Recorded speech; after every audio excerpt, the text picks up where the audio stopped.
Hello everybody. आज हम देख रहे हैं ऑर्गेनिक केमिस्ट्री का एक रिएक्शन रिजर्च सिंथेसिस जिससे हम बनाएंगे इंडोल। तो मैं आपको ये ऑर्गेनिक केमिस्ट्री एक्सप्लेन नहीं करूँगी, बस याद करने की टेक्निक्स दूँगी।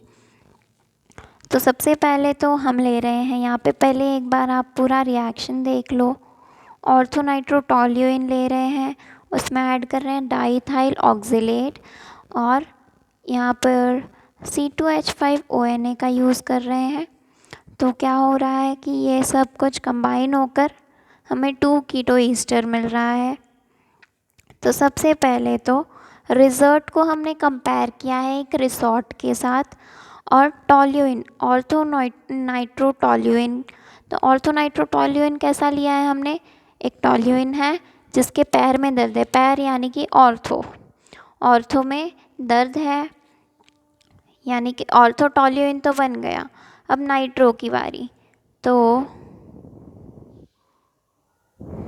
अब नाइट्रो उसने एक दवा के तरह लिया है, ऑर्थोटोल्यूइन बन गया था हमारा ऑर्थोटोल्यूइन।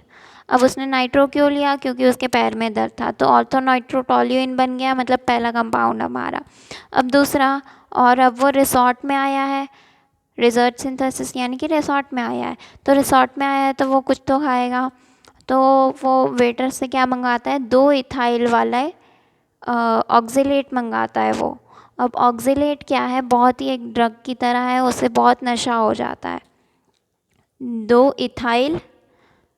इथाइल कितने, 2, वो भी कैसे, ऑक्जेलेट वाले यानी कि COO C2H5 ओके। सबसे पहला कंपाउंड ऑर्थोनाइट्रोटोल्यूइन यानी कि टोल्यूइन के पैर में दर्द था तो उसने नाइट्रो दवाई ली। अब वो रिसॉर्ट में आया है तो कुछ तो खाएगा था, तो वो क्या खा रहा है, 2 इथाइल, वो भी ऑक्जेलेट वाले, 2 इथाइल ऑक्जेलेट वाले लिए। अब उससे बहुत ज़्यादा नशा हो गया तो सब उससे परेशान हो गए थे रिसॉर्ट में। तो उससे ठीक करने के लिए उन लोगों ने इथाइल वाला ही, जैसे उसने जिसका नशा किया था, इथाइल का ही नशा किया था, तो इथाइल वाला ही वो लोग उसे बेस दे देते हैं ताकि वो ठीक हो जाए। यानी कि C2H5 वाला ही था और C2H5 वाला उसे बेस दे दिया, यानी कि ONA, C2H5ONA दिया, तो उसमें से ONA Na के जगह पे H निकल जा रहा है इसी कंपाउंड में से, और CH3 का हो गया यहाँ CH2 1, यहाँ से एक CO, और ये पूरा निकल जा रहा है एज अ बाई प्रोडक्ट। और तो CO COO C2H5 एंड नीचे NO2 is as it is, so it is 2 keto ester. अब ये क्या कर रहा है, इतना तो समझ में आ गया। अब हम लेंगे क्या, 2 एसिड। यहाँ पे हमने एक बेस लिया था जिसमें 2 आ रहा था, इसलिए हमें 2 एसिड लेने पड़ेंगे, एक स्ट्रॉन्ग लेंगे एक वीक लेंगे। तो स्ट्रॉन्ग क्या है, HCl ले रहे हैं स्ट्रॉन्ग एसिड में।